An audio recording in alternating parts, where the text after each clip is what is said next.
Hi Steve, welcome to the Community Living Golf event.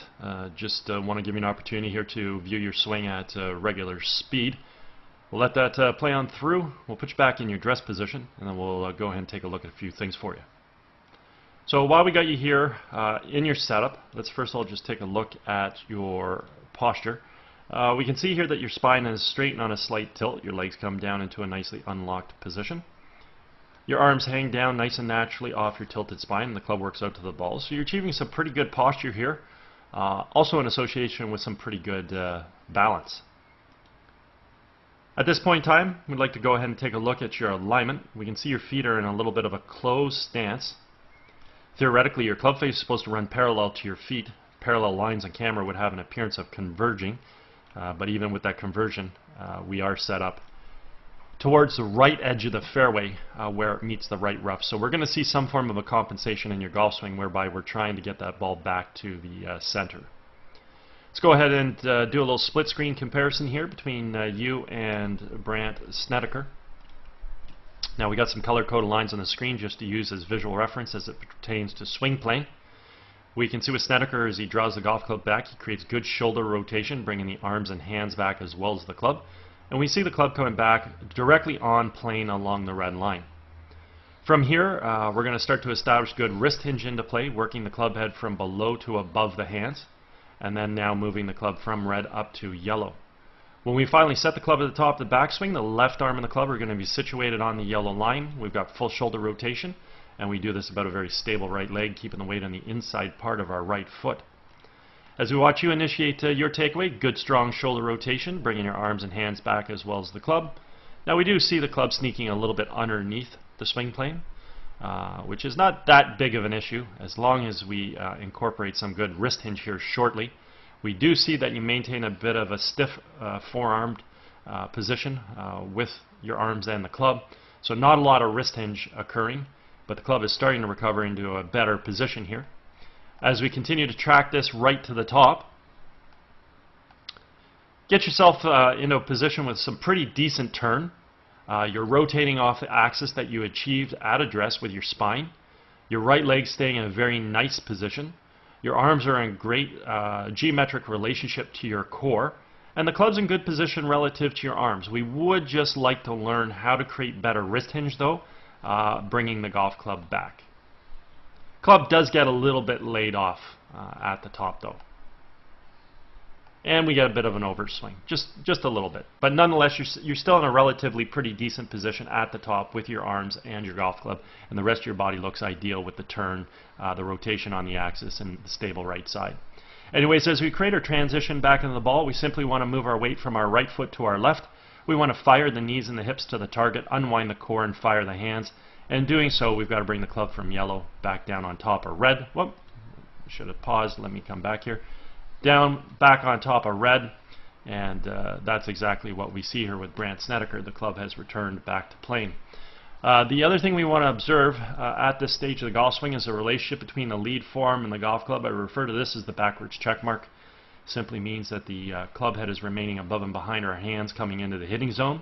Therefore, we're retaining angle, and this is what's going to allow us to create a lot of power in our golf swing, let alone being able to hit the ball straight because, again, the club has returned back to plane. With your transition back into the golf ball, your hands drop a little bit over the top there. At this point in time, we can basically take a look at your lead form and your club and say, hey, you know what, we do have our backwards check mark. So creating power in your golf swing shouldn't be that much of an issue. The club head is remaining above and behind. You're retaining angle. The only problem is that the club has not returned back to plane. It is coming into the shot a little bit steep. That just means that your club shaft right now as it's coming into the ball is coming into the ball at about 51 degrees. And theoretically, if your club shaft was over here, it'd be coming in at about 37. And we can see Snedeker around, well, he's exactly at 37 as well. So the club shaft is coming into the ball a little a little steep due to the fact that you made a little over the top move with your hands.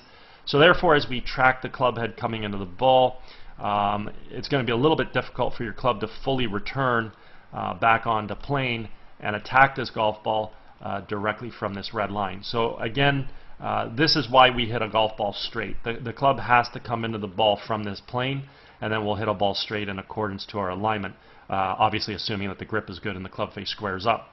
With your club head here, let's go to the next frame. You can see the club stays out in front. And then we get to the ball.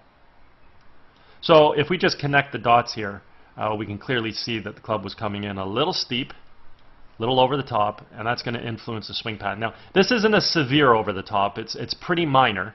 But again, this is your compensation due to the fact that you're aiming out to the right, and I'll show you why that's the case. So let's look at the path of the club. So here's Snedeker's club slightly before we strike it. It's slightly inside the ball. Now the club expands out and makes contact, and then the club moves through in a nice natural subtle arc. Your club is directly behind the ball. Now watch where the club goes as we hit the ball. It moves in this direction. So that is a subtle path from the outside to the inside.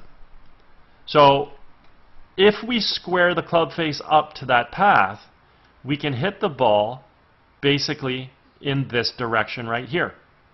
Well, if we go back to address, again, I had stipulated that your alignment was where? It was aiming out to the right. So your physical target, based on your aim, is the blue flag.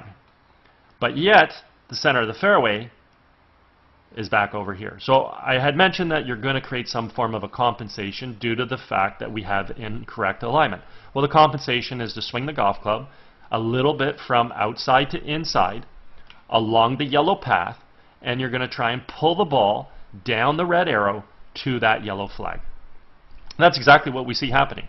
So what happens now at this point in time, if the club face over releases, it will start at that yellow flag, but then it has right to left spin, and we're going to hit a pull draw or potentially even a pull hook. If we leave that club face open, then what's going to happen is the ball's going to have left or right spin, and it's going to slice out to the right. If we time it perfectly, it'll follow the red arrow, it will go at yellow, and then it will stay there either as a pull straight shot or maybe just a subtle pull fade. And it looks like that's what you did. You left that club face just a little open. It's starting towards the intended target. It probably has a little bit of left or right spin, so we're going to hit a soft fade, and it could fall in line with those trees there if you haven't hit it far enough over top. But especially on this hole, that is actually a perfect ball flight. Follow red and then the yellow arrows because this hole is set up for a perfect subtle fade. Anyways, as you carry yourself through to a nice finishing position. Looks great. You have some nice athletic qualities with respect to your golf swing. Your hands work awesome back and through. Your core works well. You coil back, uncoil through. You've got a great finish because you have excellent footwork. But if we want to be consistent, there's three things we need. We have to aim well, we have to bring the club down on plane, and we have to have a good grip. So in your case, we're aiming out to the right. We are coming into the ball a little from over the top, trying to pull the ball back to the left. And at that point in time, your hands are trying to manipulate and compensate that club face. So the end result of the golf shot is dictated based on what those hands do. Aim out to the right, come over the top, swing left, and then if we flip the hands too much, it's going left. If we under-release it, it's going right. And if we time it perfectly, we will find the intended target. So you could be a lot more consistent. You got a lot of potential here if we learned how to aim correctly, because then at that point in time, you wouldn't have to come over the top, and for you, with the athletic ability you have, would not be that difficult to learn how to come into the ball from on plane. And at that point in time, there'll be no subconscious reason to compensate with the hands. And then your consistency can really shine through when we have good aim, good downswing plane, and a good grip. Okay? Anyways, if at any point in time you're interested in working on any of these aspects, certainly feel free to give me a call. I'm at Glen Abbey in Oakville.